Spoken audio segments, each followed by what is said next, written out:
Hi, I'm Ben Patton.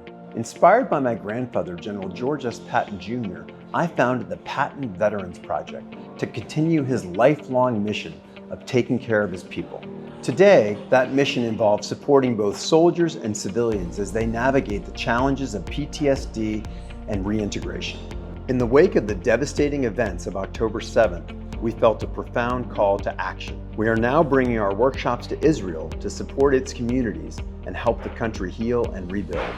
Slide in. ילד שלי, דבר אליי, מה קורה איתך? חייב להתחיל לזוז. We're offering collaborative filmmaking workshops for anyone coping with post-traumatic stress, both soldiers and civilians, to work with other vets and pro filmmakers to safely express their experiences while also helping restore their sense of community and purpose. אז השיטה הזאת פותחה על ידי בנג'מין פטון, היא פותחה כבר ב-2010. אני רואה חשיבות עצומה בלהרחיב את השימוש בהם בארץ, ובלעזור לכמה שיותר גם בני נוער וגם מבוגרים, גם אזרחים וגם לוחמים, ליהנות מהכלי המדהים הזה. זה גרם להבין שאפשר דרך הקולנוע באמת בסרטון של 3 דקות להעביר איזה מסר.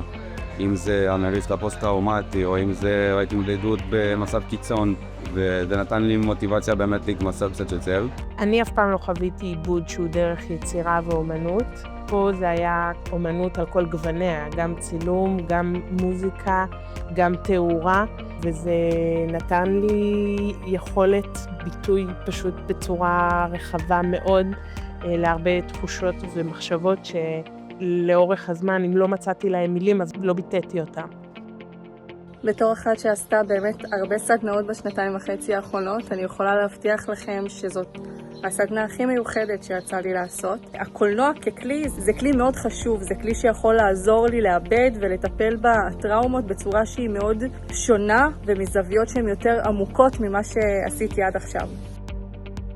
סדנאות הביאו לירידה בתסמיני מצוקה פוסט-טראומטית. הייתה ירידה משמעותית אצל רוב המשתתפים, שנמשכה גם כמה חודשים אחרי הסדנה. הנקודה המשמעותית ביותר שחוויתי במהלך הסדנה הזאת הייתה לשחק את הדמות הראשית. הייתי צריכה להיכנס לנעליה של אישה שחוותה בדיוק את אותן התחושות המורכבות שחוויתי, ולמקום המאוד מאוד נמוך וקשה הזה שחוויתי כבן אדם.